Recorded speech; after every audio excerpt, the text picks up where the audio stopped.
Hey guys, welcome back to a new video. I'm Stephanie West. I'm a licensed counselor here in the state of Michigan, and I am owner and operator of In Progress Counseling. Today we're going to talk about systems, processes, and decision fatigue, and why systems and processes can be so useful. So I was having a conversation with a client on Monday, and historically this client does use some emotional reasoning.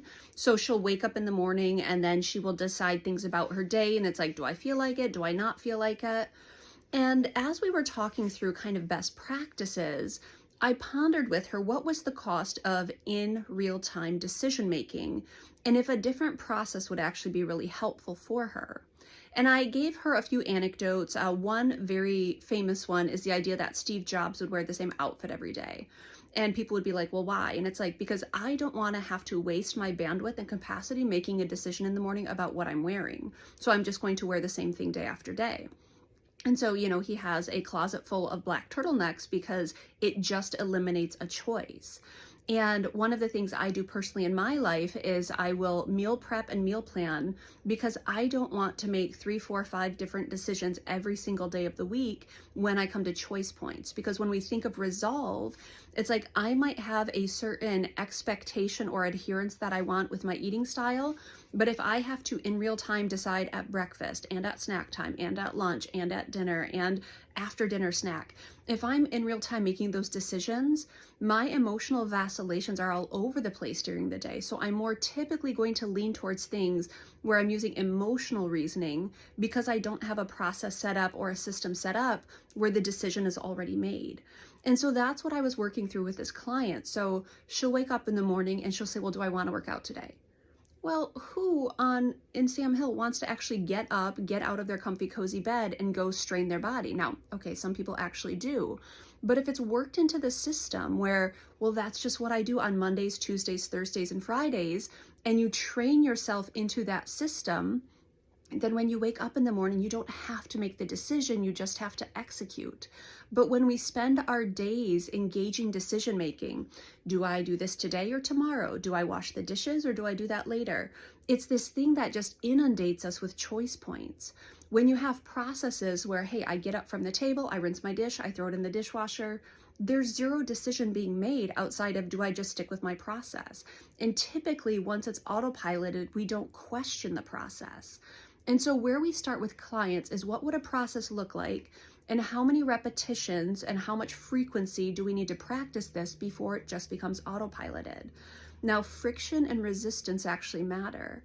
When there's something that's not for my good, unfortunately, bad habits develop. The research tells us in like as little as 9 days, like good habits can fall off, and then bad habits take root in like 2 or 3 days potentially, because as soon as there's a pattern, our brain likes the pattern and our brains are pattern seeking. If our brain likes it, it's going to lean into it very quickly.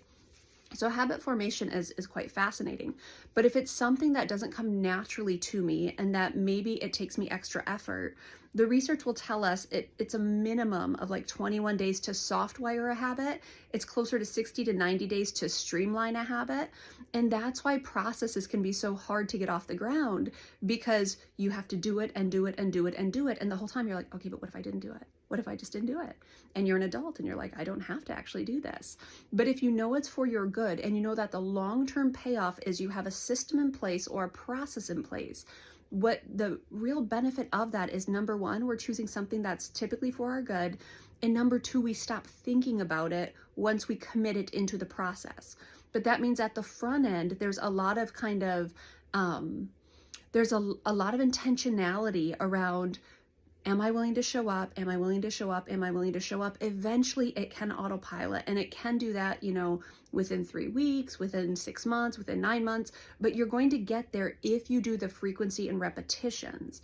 But what I'm working on with this client is, what's that first little piece we can autopilot for you? And so what she's decided is, instead of waking up in the morning and saying, hey, do I want to meet up with my friends and go for a walk? We've decided to preset the days. You know what? On Monday, Tuesday, Thursday, Friday, we're just going to meet at 9 a.m. And she's going to practice that for a little while and see if it removes some of that emotional vacillation first thing in the morning. Because right now it's like, ooh, do I want to get up? Do I not want to get up? And a lot of times she's disappointed with herself because she chooses the less frictious pathway, which is to stay in bed. but it's not compatible with the goals she has for herself. And so to remove some of that decision making, we're talking about a process and we're talking about creating a system that she just shows up in. It's going to take her a little while to get it to be more of an autopiloted behavior, but at least she's not going to, for the next 15 years, be laying in bed saying, do I want to get up? Do I not want to get up? Do I want to get up? Do I not want to get up? Do I want to wash my dishes? Do I not want to wash my dishes? Do I want to eat clean? Do I want to eat junk? You know, she doesn't have to make those decisions when the process is set up and when the system is set up. So that's what we're going to invite in today. If you work on systems and processes, typically you don't have as many decision points to make during the day, which often means emotional reasoning isn't running our decision making. And so that's what we want to invite in. It's not easy, but it is simple to see how that is a benefit to our lives to autopilot good behaviors. Takes time, takes intentionality, and we need to create systems, but then we're not getting decision fatigue all throughout our day.